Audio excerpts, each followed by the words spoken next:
Бунт в партии Трампа из-за Украины. Республиканцы не сдерживаются в оценках команды американского президента и требуют кадровых перемен. Как отгородиться от России и усложнить потенциальное нападение? В странах Балтии готовятся к беспрецедентному шагу. В постсоветском аналоге НАТО минус один член. В одной из стран ОДКБ заявили о фактическом выходе из организации. Признание низкого качества или начало торговой войны. В Беларуси запретили ряд российских продуктов.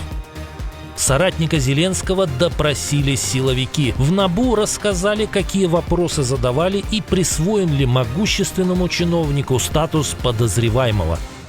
Прорыв в изучении Марса. Ученые нашли кое-что чрезвычайно интересное, но потенциально опасное. Об этих и других главных событиях вечера четверга 27 ноября.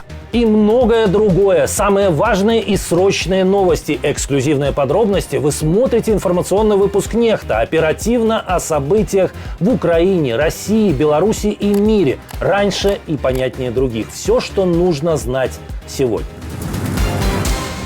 А начинаем с тревожной новости. Белый дом резко сузил коридор обещаний для Киева. Теперь там дают понять никаких гарантий безопасности до подписания мирного соглашения. Политика пишет, что такую позицию европейским партнерам озвучил глава Госдепа Марко Рубио. По его словам, Дональд Трамп готов обсуждать долгосрочные гарантии для Киева, но только после того, как мирный договор будет подписан. Европейцы услышали в его словах и другое. Вопросы территориальной целостности и судьбы замороженных российских активов тоже отложены на потом. Американский план изначально предусматривал гарантии безопасности как один из ключевых пунктов, но версия документа уже успела сократиться с 28 до 22 пунктов, а важнейшие разногласия не сняты. По данным CNN, Киев отверг сразу 3 требования Вашингтона: передать России неоккупированную часть Донбасса, урезать ВСУ до 600 тысяч бойцов и отказаться от вступления в НАТО. Для Украины это красные линии, которые сломать политически невозможно. Американский истеблишмент взорвался. Стива Уиткоффа, спецпосланника президента США, сейчас буквально рвут на части. После публикации Bloomberg о его разговорах с кремлевским помощником Юрием Ушаковым, Уиткофф оказался в центре скандала.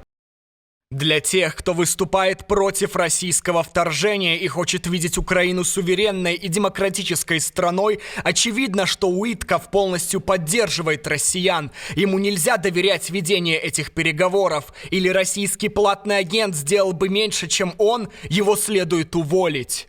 Еще один конгрессмен, республиканец Брайан Фицпатрик, тоже не стал выбирать выражений по отношению к методам тайной дипломатии в исполнении Уиткоффа.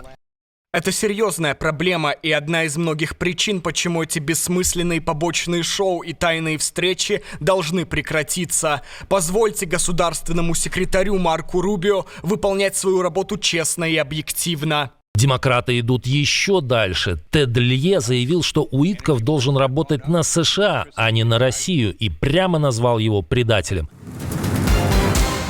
Тем временем Кремль планирует срыв переговоров. Американский институт изучения войны фиксирует: Москва последовательно двигается к тому, чтобы отвергнуть любое соглашение, которое не выполнит все ее максималистские требования. То есть капитуляция Украины в чистом виде, иначе не считается. Так аналитики расценили последние высказывания представителей России. Заместитель Лаврова сослался на некое понимание, якобы достигнутое с США на саммите на Аляске в августе. Но в Институте изучения войны подчеркивают, никаких публичных договоренностей по итогам той встречи не было. Аналитики уверены, что Кремль просто использует эту туманность как дымовую завесу. Москва пытается создать иллюзию, что у нее есть скрытые договоренности с Вашингтоном, чтобы оправдать свой отказ от любых мирных предложений. Мы бы со своей стороны обратили внимание на то, что при всей надменности представителей Москвы, внутренней уверенности в своем успехе на переговорах у них там нет. Рябков призвал прокремлевских пропагандистов не расслабляться.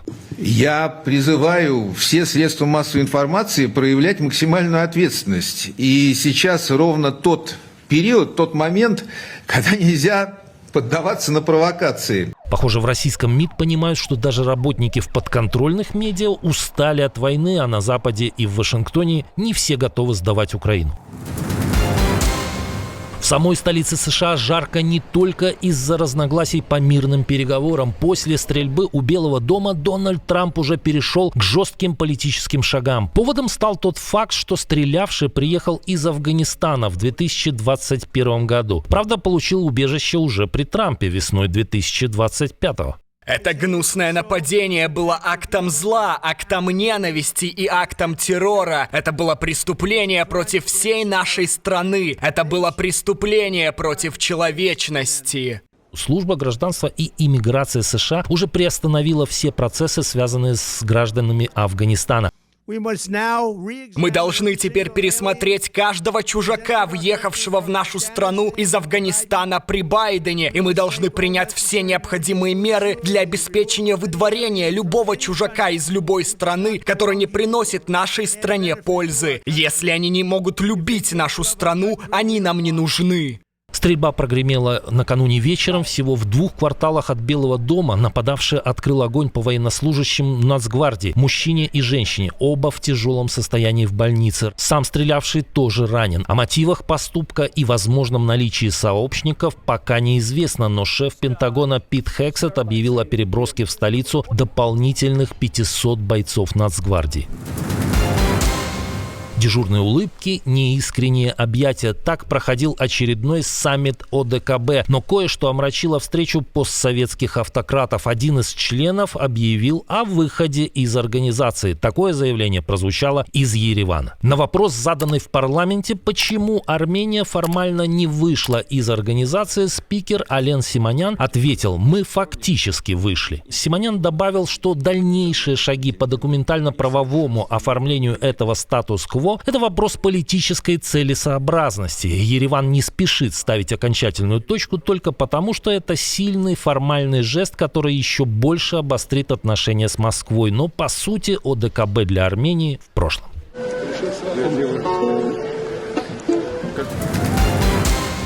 Латвия всерьез рассматривает шаг, который еще пару лет назад казался немыслимым. Тут задумались над полным демонтажом железной дороги, ведущей в Россию. Ни временное ограничение, ни сокращение движения, именно физический разбор путей на восточной границе. Вопрос уже лежит на столе правительства, и решение обещают принять в начале следующего года. Сейчас идет анализ последствий такого шага. К обсуждению подключили не только латвийских военных, но и представителей Литвы и Эстонии. Ведь речь идет о безопасности всего региона. До конца текущего года правительство в Риге должно получить полный набор данных.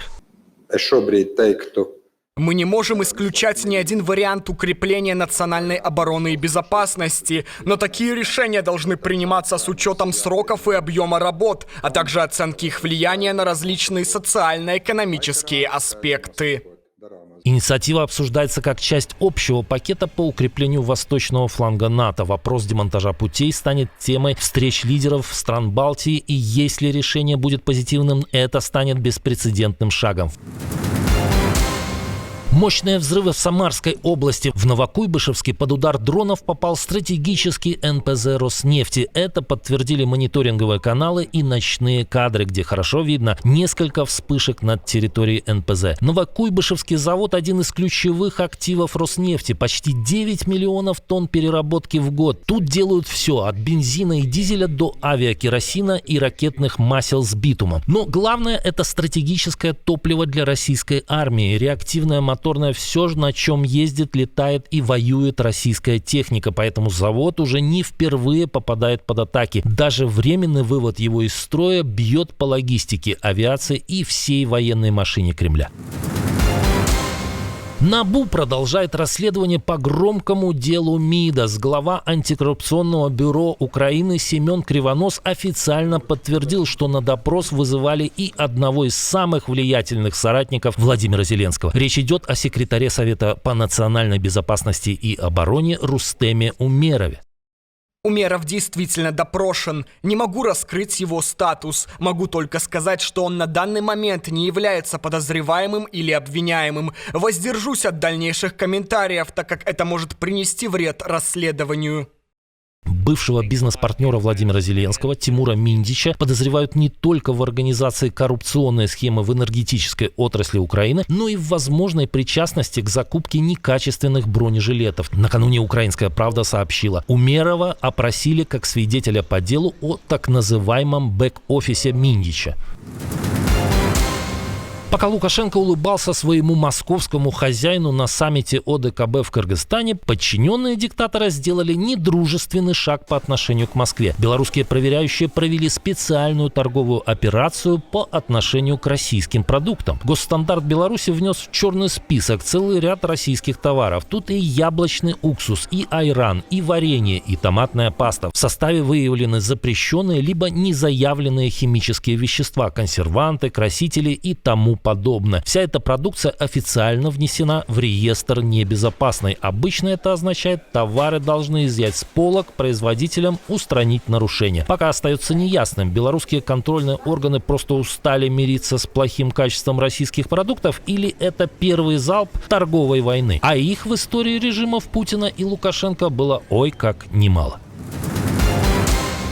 Есть ли жизнь на Марсе? На этот классический вопрос ученым еще предстоит ответить, но в другом они совершили прорыв. На Красной планете впервые зафиксировали кое-что другое. Речь идет о мини-молниях. Правда, природа у них иная, чем на Земле. Научная группа, опубликовавшая исследование в журнале Nature, объясняет, мельчайшие частицы марсианской пыли трутся друг от друга, накапливают заряд и разряжаются дугой длиной всего несколько сантиметров. Но хлопок вполне себе слышим. Из-за разряженной атмосферы Марса такие искры возникают куда легче, чем на Земле. Это подарок для науки, но для будущих миссий тревожный сигнал. Такие разряды могут быть опасны для электроники марсоходов и потенциальных пилотируемых экспедиций.